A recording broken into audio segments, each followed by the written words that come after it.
Have you ever woken up to a day that just felt wrong?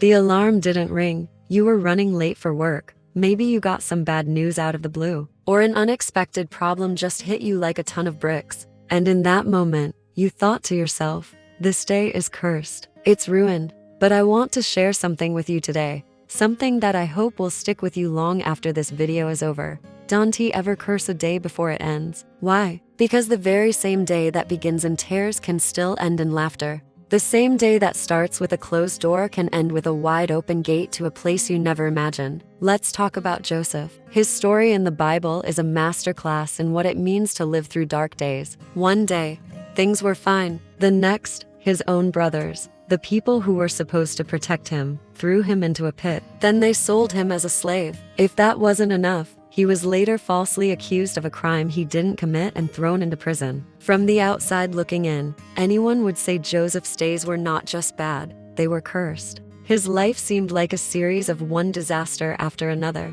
But here's the beautiful, powerful truth. The same God who allowed Joseph to be in the pit was the very same God who opened the doors to the palace. The God who saw him in chains was the same God who placed a crown on his head. By the end of his incredible journey, when Joseph finally stood before his brothers again, he wasn't bitter. He wasn't vengeful. He looked at them and said something that echoes through history. You meant evil against me, but God meant it for good, to bring it about that many people should be kept alive. Just imagine for a second. What if Joseph had cursed the day of his betrayal? What if he had given up in that pit, convinced that his life was over? He would have missed the breathtaking finale. He would never have seen how God was using his pain, his rejection, and his suffering to save entire nations from famine, including his own family. Your worst day, the one that feels like a dead end, might just be the fertile ground for your greatest testimony. Now, let's bring it closer to home. Maybe for you, it wasn't being thrown into a literal pit. Maybe it was a pink slip on your desk you lost a job you loved and depended on. Or maybe it was a rejection letter from the school you dreamed of attending. Perhaps a relationship you poured your heart and soul into suddenly ended. Or a dream you worked tirelessly for just fell apart. It feels like a wasted day, a wasted week, maybe even a wasted year. You look back at all that effort and think, what was it all for? But history, both in the Bible and in our own lives, is filled with stories of incredible breakthroughs that were hidden inside the darkest hours. Think about it. We've all heard stories of someone who missed a bus or a flight, frustrated and angry in the moment, only to find out later that the vehicle they missed was involved in a terrible accident. Their bad day was actually a day of divine protection. Or think of the person who was devastated after losing a job, only for that setback to push them into starting their own business, which became more successful than they could have ever dreamed. Or perhaps it led them to a new company where they found not only a better career but also a more fulfilling purpose and community. This is why the Apostle Paul wrote with such confidence in Romans 8:28, and we know that all things work together for good to those who love God, who are called according to his purpose.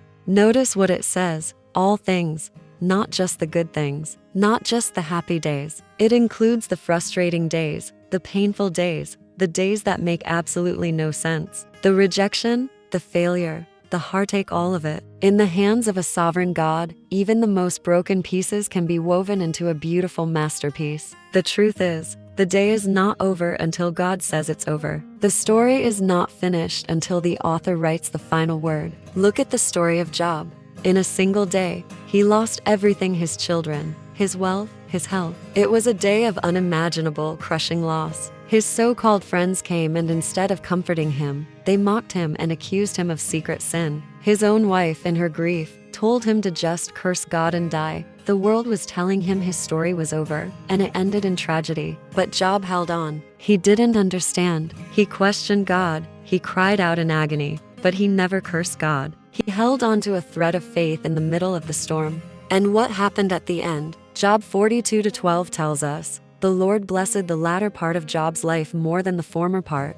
God restored everything, not just to what it was, but double. The day that seemed like the end was actually just the middle of a story about restoration and blessing. Or consider the disciples on that Friday we now call Good Friday. To them, it was anything but good. It was the darkest day in human history. The man they had left everything to follow, the one they believed was the Messiah, was arrested, beaten, and crucified. The sky turned dark, The earth shook, and all their hope was sealed away in a cold, dark tomb. If you had asked them on Friday or Saturday, they would have told you, it's over. We were wrong. The day is cursed. But we know the rest of the story, don't we? Sunday morning came. The stone was rolled away. An empty tomb turned their despair into the greatest victory the world has ever known. Resurrection turned their deepest sorrow into an eternal song of joy. That cursed day became the very foundation of our faith. So, here's the point. Don't judge an entire story by one difficult chapter. Don't curse a day before God has finished writing it. Your current situation is not your final destination. What do you do then,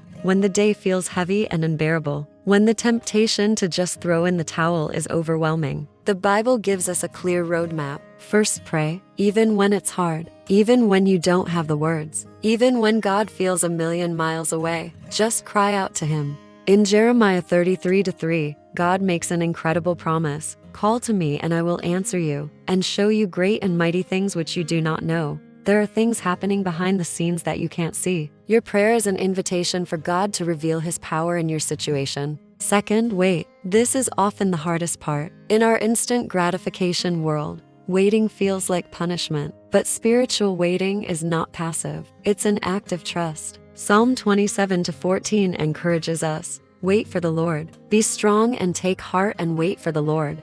Waiting on God builds strength. It fortifies your heart, and it aligns your timing with His perfect timing. And third, believe. Believe that God is good, even when your circumstances aren't. Believe that His promises are true, even when you can't see them coming to pass. Hold on to the truth of Psalm 30:5, which declares, weeping may endure for a night, but joy comes in the morning. The night might feel long, it might feel dark and lonely, but morning is coming. Joy is on the way. Remember, a day is not defined by how it begins, but by how God chooses to end it. Maybe today began with bad news. Maybe you feel heavy, anxious, angry, or even completely hopeless right now. I want to encourage you.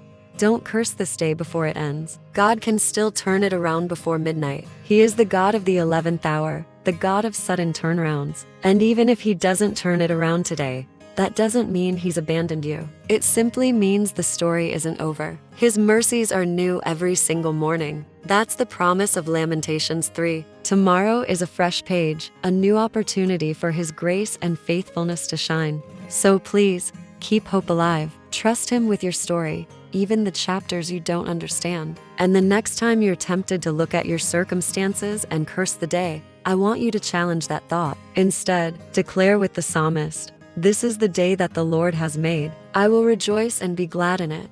You're not rejoicing because of the problem. You're rejoicing because of the God who is bigger than the problem. You're rejoicing because you know the author, and He is good. Hold on, your comeback is coming. Your story isn't over yet. Thank you so much for watching. If this message encouraged you today, please give it a like and consider subscribing to the channel for more content like this. We'd love to have you as part of our community. God bless you.